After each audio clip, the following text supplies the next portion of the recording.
because these are the units that contain flip-flops inside. Yeah, ALU is the adder circuit, the multiplexer circuit. All these does not require flip-flops, and flip-flops require clock, but these devices in the ALU, the adder circuit, does not need the clock. So only control unit and memories require that. Okay.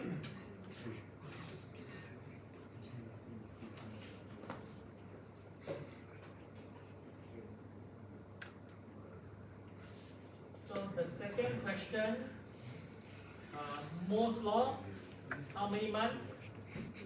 18 months. Okay. So that one I think quite correct.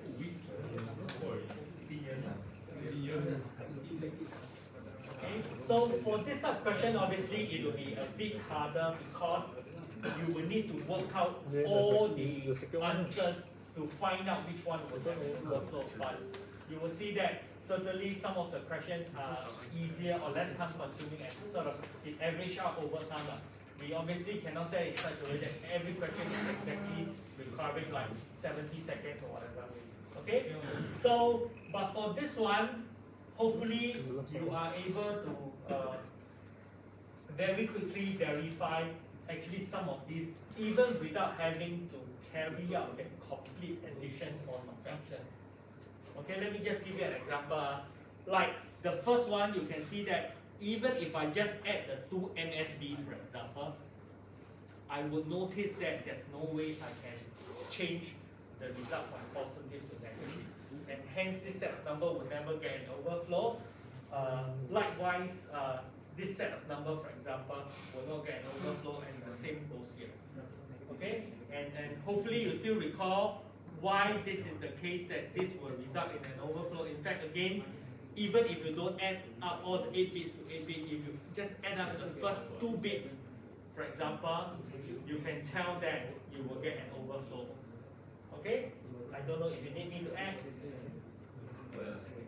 Okay? So I will leave you with this, that you can go back and verify what is the combination that will give you an overflow.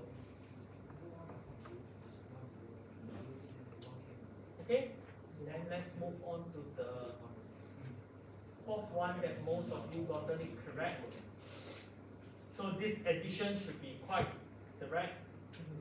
The addition of these two numbers would give you the last, which is 11001. So this one I think most of you got it correct, so I think we don't have to discuss. Is this okay? Okay. Then for number 5, so for this one, I will spend some time to explain. Let me just write it down so that because it's now a bit okay, I need to swap to the other mode so that I can also show it.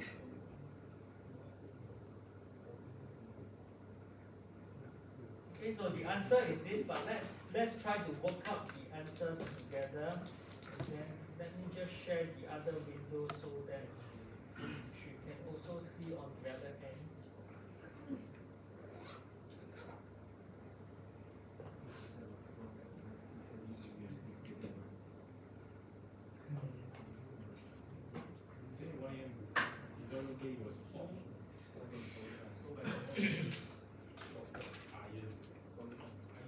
So this question requires you to add two numbers, but the number are of different bit lengths.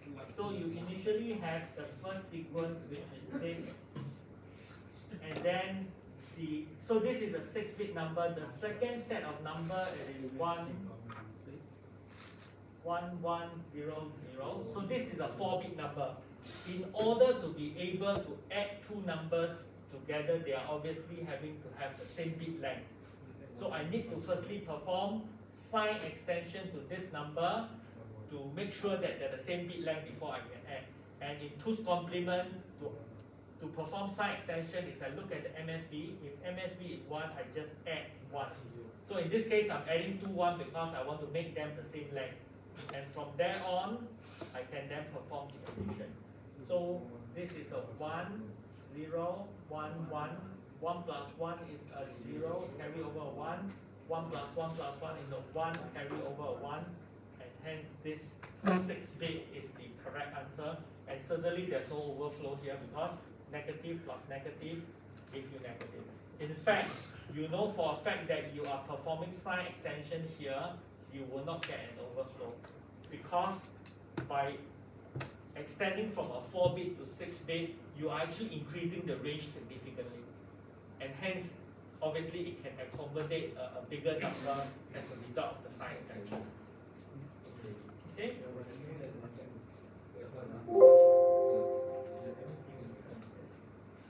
So let me just switch back the window to the other one.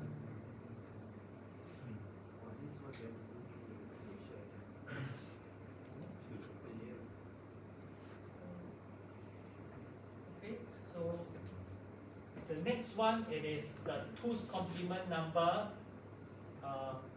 For the binary number 11110011. Let me just see how many percent. Why is this only so few of you got it correct?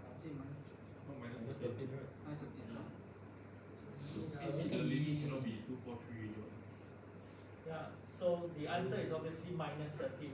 But I'm not too sure why only 47% got it correct, which is very worrying.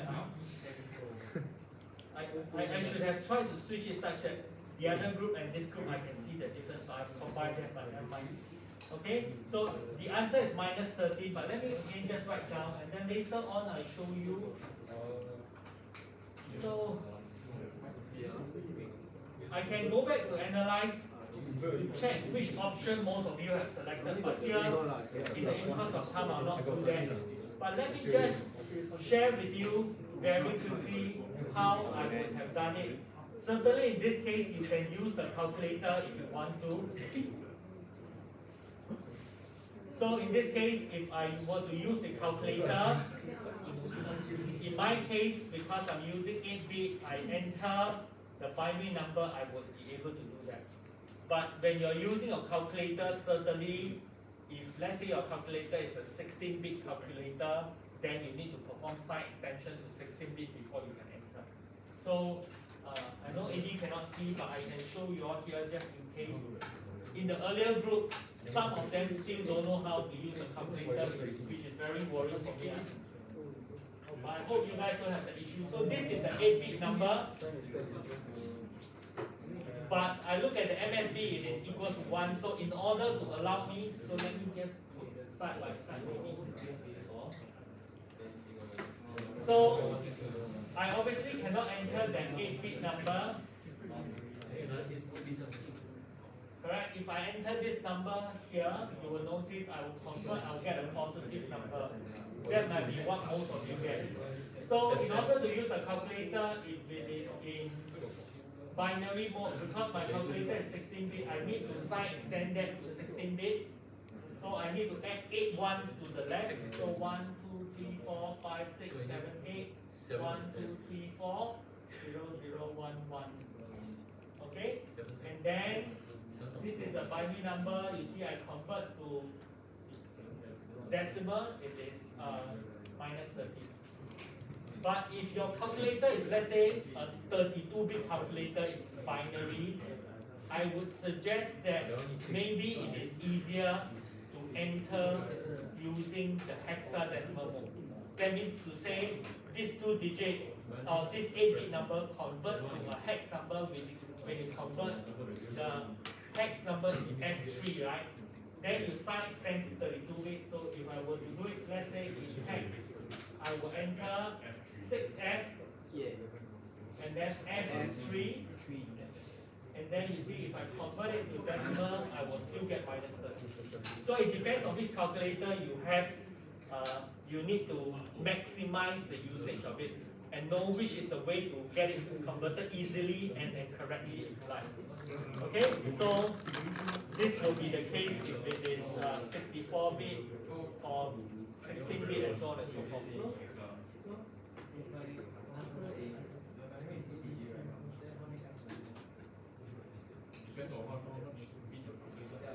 Okay, so let's move on to the next one. So stop me if you have any question. The next one, yeah. Okay.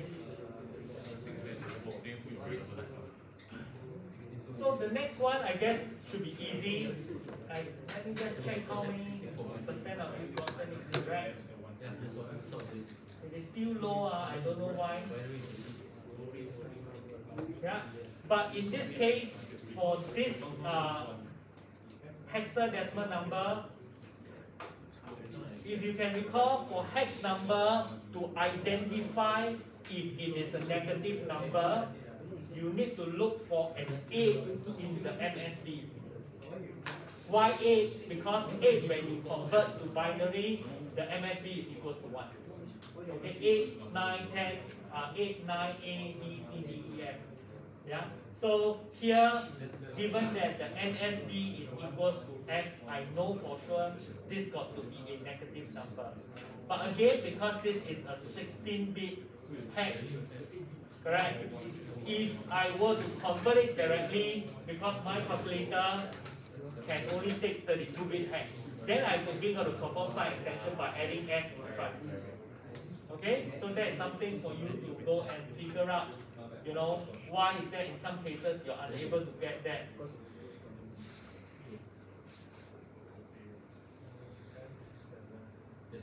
So okay, we'll move on to the next one.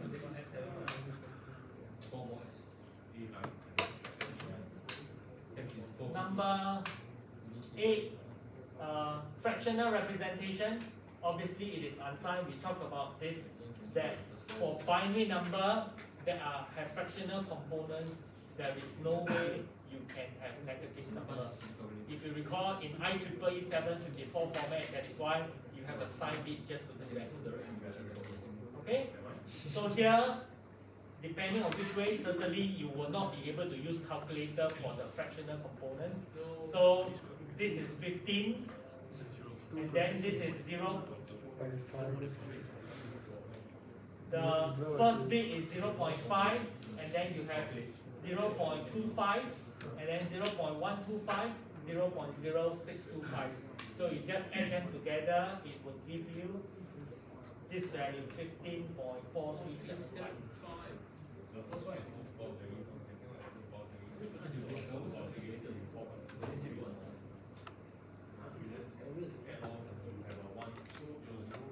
is that okay? Do you need me to work it out for you? Okay, so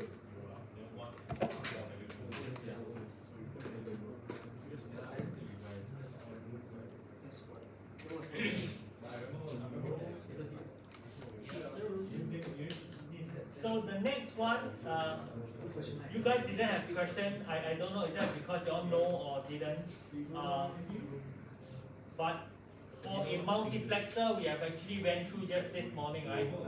We talked about when your select input is equal to 0, you select A, and that will correspond to this equation. So the curly bracket here, the curly braces here indicate it is not select, yeah, or select bar. We talked about that again this morning. And then when B is equals, when select is equals to 1, which is this condition, input B is selected. Okay, so in case you didn't see that in the lecture, I just want to bring you there. To toggle this thing.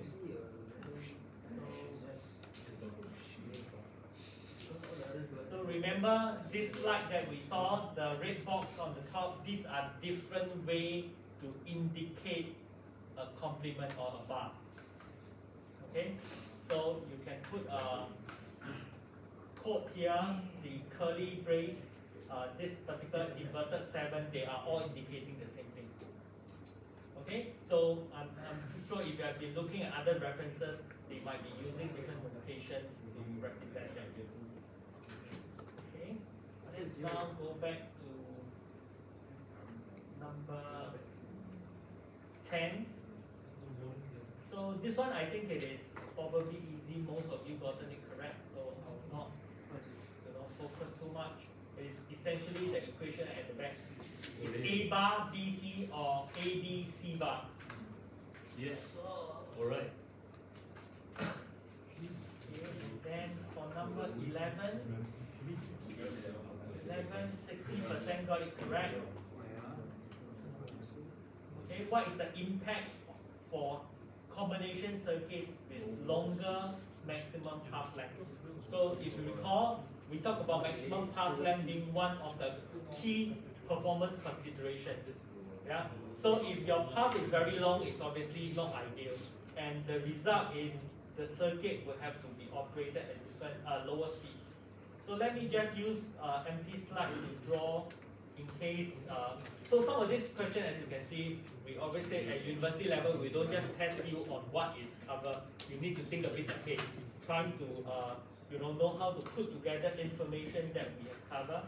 So this is one of them. But let me just try to highlight that in this empty slide that I can draw, so that you can see. So recall the adder circuit is one typical combination circuit that you perform addition. Correct? The gates that we saw, the AND gates, the OR gate, the XOR gate, everything that goes into here is a combination circuit to do addition. But in a computer, certainly when you want to perform addition, you need to supply the data to the adder, isn't it? What number do you want to give to the adder so that it can do addition? So where do you put that data? Certainly it got to be stored inside a memory. Maybe a D flip-flop, it is the place to store all your data. Agreed? And you want to store your result somewhere as well, correct? After you tell the adder to add two numbers, you want to store that number. Where do you think, again, the data can be stored? Again, it can only be stored in memory. Right? That is why inside a computer, a CPU, there's a lot of memory. In fact, most of it is actually memory. And what is used to control your memory? Memory is a sequential circuit, so what is used to control it? It is using a clock. Correct? Clock will determine whether you read the memory or you output the data from the memory and so on. Okay? So remember, this is the clock that you want to make your computer run very fast. I can pass something to the system. Yeah. Thank you, Prof. So you want to run the system as fast as you can. So your clock can be running 3 GHz. Some of you try to overclock your CPU to get to higher performance. Yeah. What is the constraint here? The constraint here is this circuit over here has a very long delay, delta T, correct? Then you cannot run this clock very fast because you've got to wait. Once you output the data to ask this device to add, you need to wait for the result to be available, before you can read in the result. Agree? So if this circuit has a long delay, which is the maximum path length that we talked about, then you can only operate the circuit at a much slower speed. Okay? So hopefully with this explanation you can see, but obviously the hope for this kind of question is we don't have many of this kind of question. Yeah? To differentiate between the better ones and those who can only do the basic. Okay? So make sure when you see question, try to think a bit ahead rather than, hey, certainly not all questions will be things that we cover, but I think it is something that we hope you are able to extend your knowledge beyond just what we have covered in the lecture. Okay, the next one, okay, maybe we need to move a bit faster.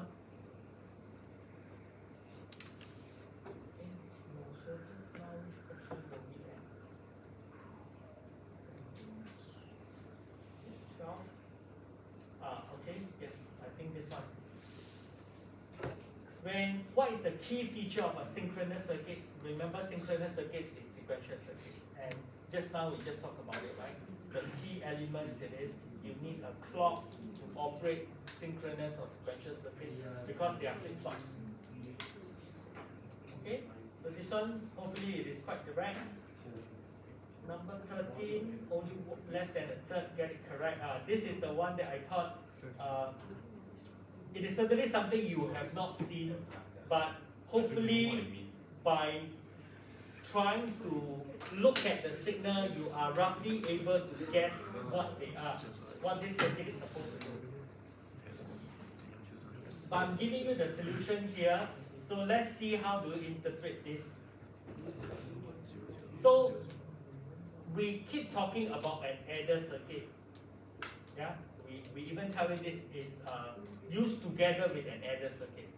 So you obviously have two numbers A and B, and then you try to add it together to produce a sum. So you have A, B, and S. Yeah, but what is AN minus 1? What is BN minus 1? What is SN minus 1 if you can recall? What do we try to refer to when we say it is? What is SN minus 1? Or maybe A0, maybe easier to understand. A0, A1, A2, A3, all the way to AN minus 1. What are we trying to refer to? The bit. The bits. So what is AN minus 1 specifically? Which bit are we referring to? N minus 1 bit. The MSB, yes. Yeah, because if you have an n bit number, it goes from 0, 1, 2, all the way to n minus 1. Yeah, because it starts from 0, you don't get AN. So AN minus 1 refers to MSB. So if you look at this circuit, what you have here is essentially you are just looking at the MSB of your number A and MSB of number B, and then you try to compare that with the MSB of your adder circuit. So recall, what is the function of the overflow? Overflow, what are we trying to identify?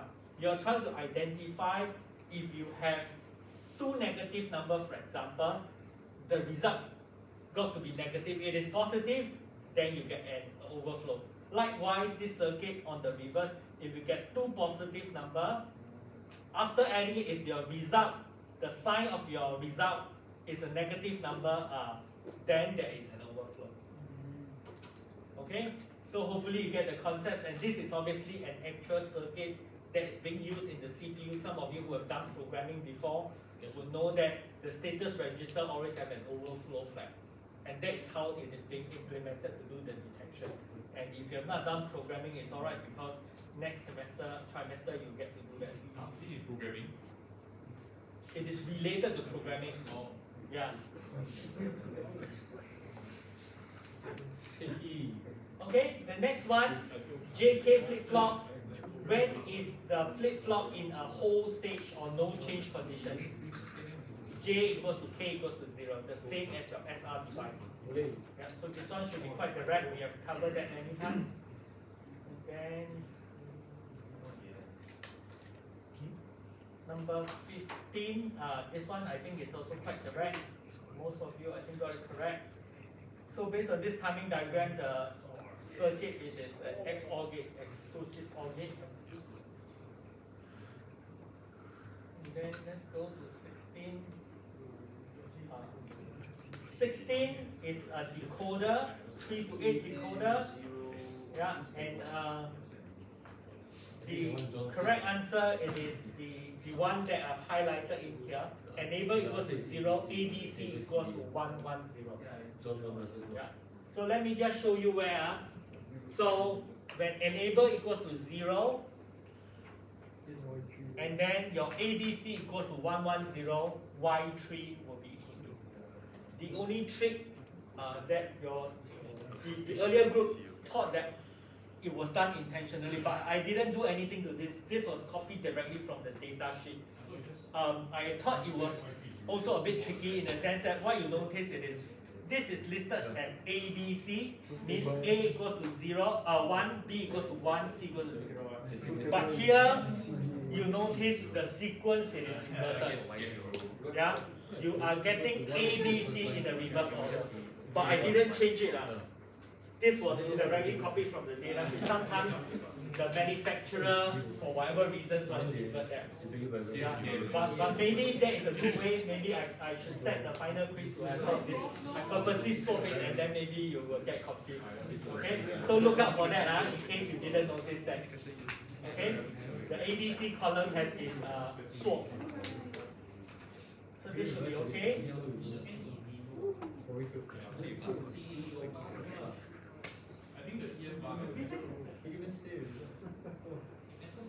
So the shifting one again should be quite easy. You have a minus 25. When you shift 2 bits to the left, it corresponds to multiplying the number by 4. Okay, every time you shift, multiply by 2. You shift it again, multiply by 4. Okay, so this would be the answer. Alright. So if you cannot see, I suggest that you convert minus 25 to binary, then probably it might be easier to see. Yeah, then you don't even have to worry about the values.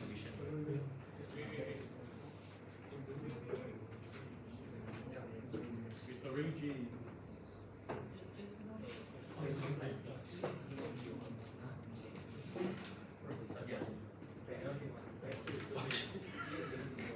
So this one again is quite easy. Which type of DAC give the fastest conversion time is obviously the flash card DAC.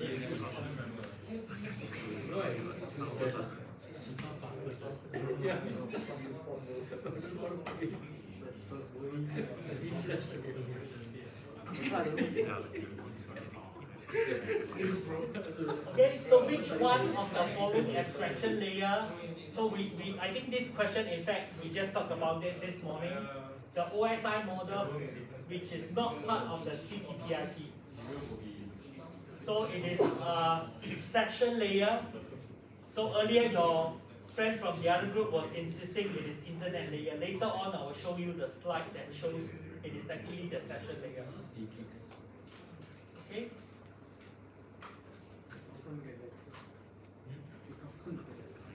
So, okay, the last MCQ question, this one should be easy. If you recall the symbol for the D flip-flops and so on, you will notice this is a positive H figure because there's no circle in front of the triangle. Okay.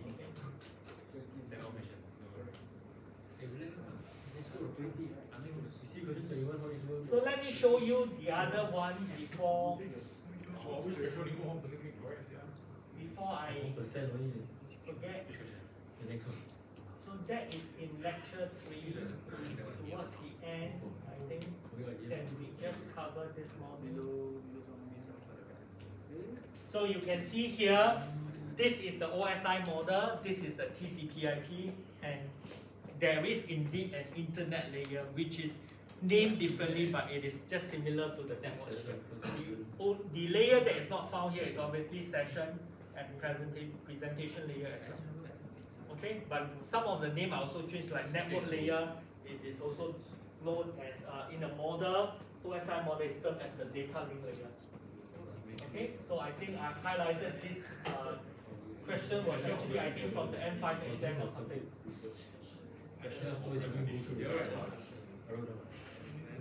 Okay, so let's now go through the short answer question. You will notice that some of it people will still get correct because I did put in a model answer in, right? But as I mentioned, things like binary numbers, some of you put space, some of you don't put space. I cannot put in all the permutations, so I will have to manually mark them. But if you happen to match exactly with the answer that I put in, obviously it can auto mark, but I will run through manually again. So not to worry, but obviously you must use the correct terms. Okay, so let's look at the first one. So for 10-bit 2's complement number, the range will range from, so it's the equation that you need to remember how to use, minus 2 to the power of n minus 1 to positive 2 to the power of n minus 1 minus 1. So that would give you minus 512 to positive 511.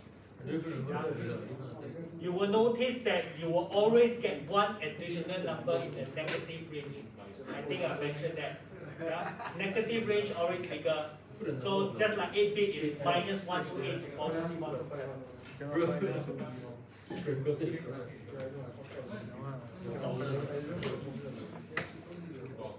Okay, this circuit, I think we have also seen it this morning. This is the frequency divider circuit. The JK flip-flop with input equals to 1. So essentially what happens is, if you insert 8 megahertz clock at F-in, at the output of the first flip-flop, you get a divide by 2. So that will give you 4 megahertz. And if you pass it through another JK flip-flop, you get 2 megahertz here.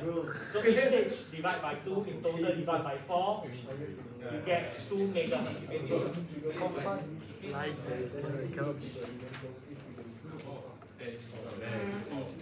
Okay? So 23, what is this circuit?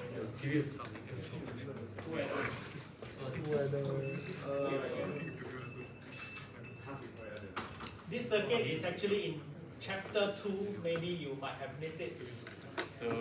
We did talk about one important aspect of binary number that is so unique. That is why all computers use a 2's complement notation. Yeah. So what is 2's complement notation? It is a two-step process. Right? What do? The first step, you invert, right?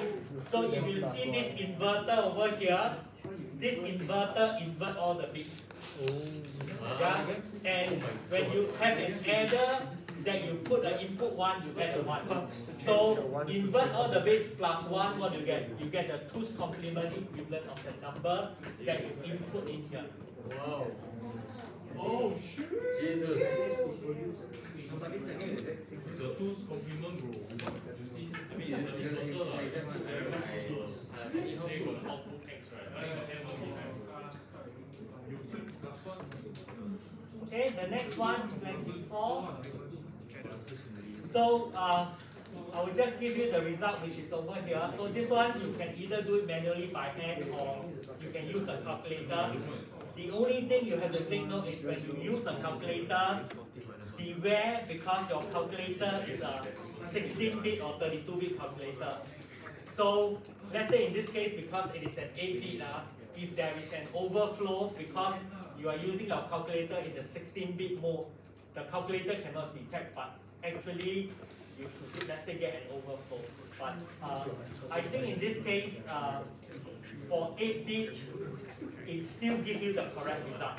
Why is that so? Because this is a smaller number, subtract a bigger number, and smaller number subtract bigger number, obviously you get a negative answer.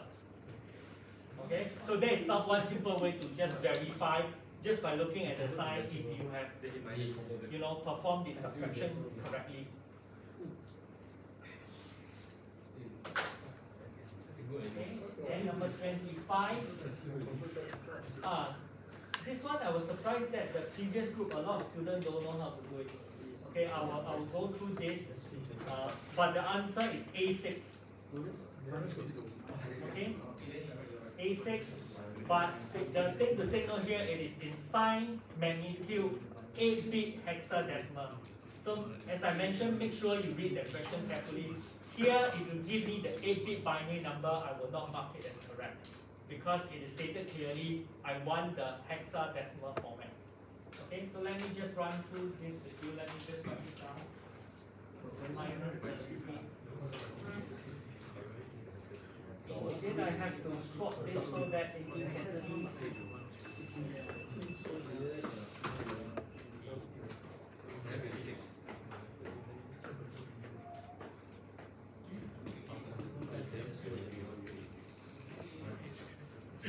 So recall the keyword here, it is the format that you want to use, it is in sign magnitude format.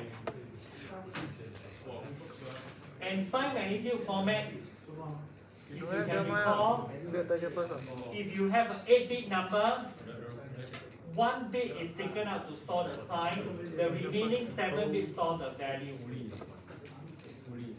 Correct? So if I'm interested to store or represent minus 38 in decimal, I will need to set the MSB to 1 to indicate it is negative, and then 38, I will have to convert that into. So let me just use a calculator. my calculator, but you can certainly use yours to try to get the binary pattern. So the binary pattern is 0, 1, 1, 0, and then 0, 1, 0. So this is the 7-bit equivalent value. This 7-bit represents 38. Okay? This represents negative number. And if I were to then convert this into hexadecimal, 4-bit as a hex, so this is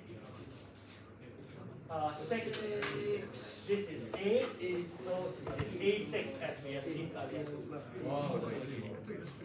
Okay, so sign magnitude is just one of them. There's 2 others. The default it is 2's complement, but there's another one which is 1's complement. So make sure you are familiar with the different sign representation that we use.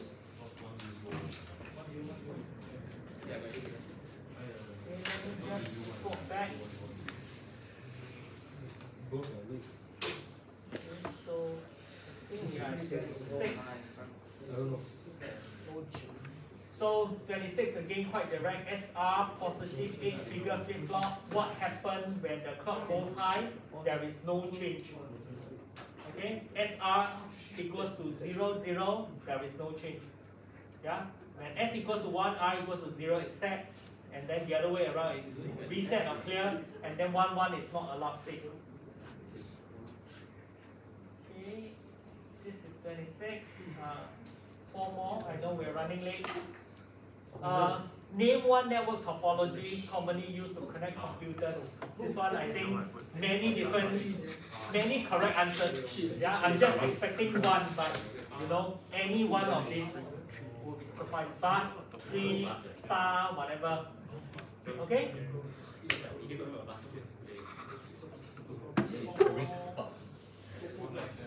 Okay, number 28. You are given a 7-bit number. You are told that you're going to use odd parity. So what is the 8-bit number after the MSB has been appended with the parity bit? So you have this 7-bit which should remain the same. You should append a 0 because adding a 0 would make sure that you have 3 ones. 3 ones and it's odd. Correct? If you add a 1, you get 4 ones, then that becomes even.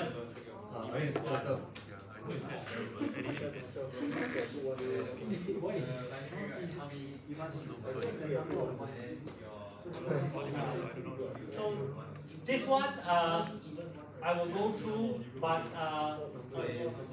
let me just finish the last one, then I'll come back to this.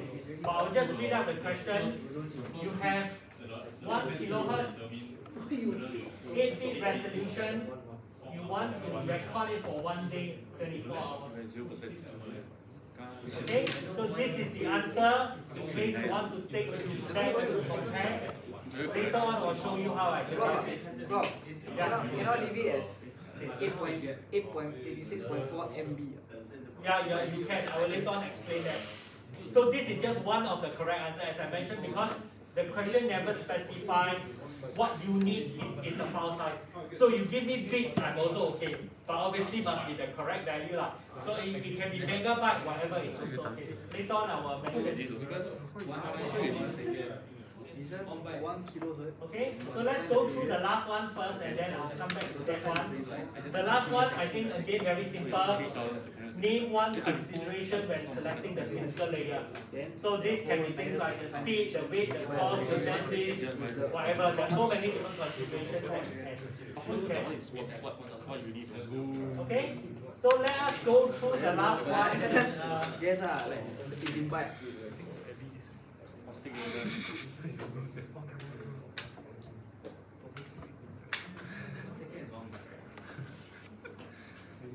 So, you must check the hertz first. No, I don't write on my paper. I write here. 1 kilohertz. What does 1 kilohertz mean? 1 kilohertz means you measure 1,000 times in a second. Okay? You measure 1,000 times per second. And in each measurement, what is the size of the data? 8 bits. Okay? 8 bits is equals to 1 byte, isn't it? So can I then say that in each second I am measuring 1000 bytes? Yes. Yeah? And then one day has 24 hours. Correct? 1 hour has 60 minutes, 1 minute has 60 seconds. Yeah? So this is the result that you see just now that I showed you. Yeah? But if you want to show me in kilobytes, that one you've got to make sure it is divided by 1024. Yeah? Remember, it is always 1024. And then if you want to show me megabyte is also okay, divide by another 1024. Yeah? And if you say that you don't want to use byte, you want to use bits, it's also okay. Then you multiply by 8 some more. Then the answer is in number of bits, not in bytes. Yeah? So it depends. I'm flexible with either one, so long as it is correct. So, Okay? so this is So, 10 times 8. okay, so that's all I have for you today. So next week, Prof. Lim will be with you in the lecture for the morning, as well as the tutorial. Thank you.